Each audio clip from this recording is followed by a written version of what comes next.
ভারতের ওপরে অতিরিক্ত 12.5% আমদানি শুল্ক আরোপের প্রস্তাব দিয়েছে আমেরিকা।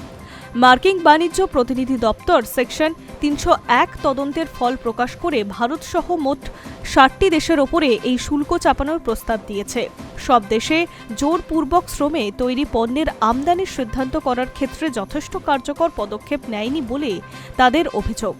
এই কারণেই অতিরিক্ত শুল্ক আরোপের প্রস্তাব আনা হয়েছে। এই ঘোষণা এমন এক সময় করা হলো যখন নয়াদিল্লিতে ভারত ও আমেরিকার মধ্যে দ্বিপাক্ষিক বাণিজ্য চুক্তি নিয়ে গুরুত্বপূর্ণ আলোচনা চলছে।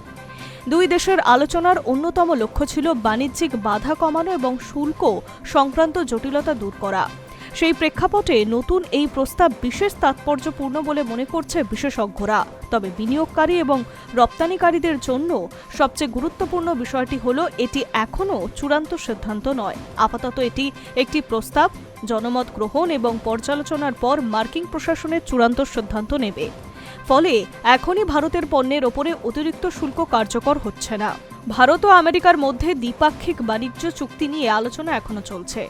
মার্কিন ট্রেড অ্যাক্টের সেকশন 301 হলো এমন একটি বাণিজ্যিক সংস্থা যার মাধ্যমে ইউএসটিআর বিদেশি সরকারের নীতি এবং বাণিজ্যিক কর্মকাণ্ড তদন্ত করতে পারে। কোনো দেশের নীতি মার্কিন বাণিজ্যের জন্য বৈষম্যমূলক বা ক্ষতিকারক বলে মনে হলে অতিরিক্ত শুল্ক বা অন্য বাণিজ্য ব্যবস্থা নেওয়ার ক্ষমতা রয়েছে মার্কিন প্রশাসনের। ভারত সম্পর্কে ইউএসটিআর-এর অভিযোগ, দেশটি জোরপূর্বক শ্রমে তৈরি পণ্যের আমদানি রোধে যথেষ্ট কঠোর ব্যবস্থা নেয়নি। মার্কিন প্রশাসনের দাবি, এই ব্যর্থতা আন্তর্জাতিক বাণিজ্যে ভারসাম্য নষ্ট করতে পারে এবং মার্কিন বাণিজ্যের ওপরে নেতিবাচক প্রভাব ফেলতে পারে।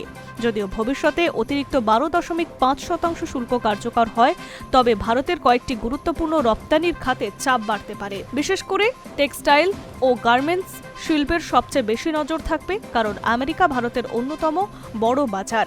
অতিরিক্ত শুল্কের ফলে ভারতীয় পোশাকের দাম বেড়ে যেতে পারে, যা রপ্তানি প্রতিযোগিতায় প্রভাব ফেলতে পারে। রত্ন ও গয়নার ক্ষেত্রেও নজর থাকবে। ভারত থেকে বিপুল পরিমাণ হিরে ও গয়না আমেরিকায় রপ্তানি হয়। অতিরিক্ত শুল্ক কার্যকর হলে এই খাতের রপ্তানিকারীরা কিছুটা চাপের মুখে পড়তে পারে। শেয়ার বাজারের দৃষ্টিকোণ থেকে textile, James and jewellery, engineering goods এবং অটো কম্পোনেন্ট খাতের শেয়ারগুলিতে স্বল্পমেয়াদী অস্থিরতা দেখা দিতে পারে। তবে বাজার বিশেষজ্ঞদের মতে আপাতত আতঙ্কিত হওয়ার কোনো কারণ নেই, কারণ প্রস্তাবটি এখনও কার্যকর হয়নি এবং ভারত আমেরিকার বাণিজ্য আলোচনা এখনও চলছে।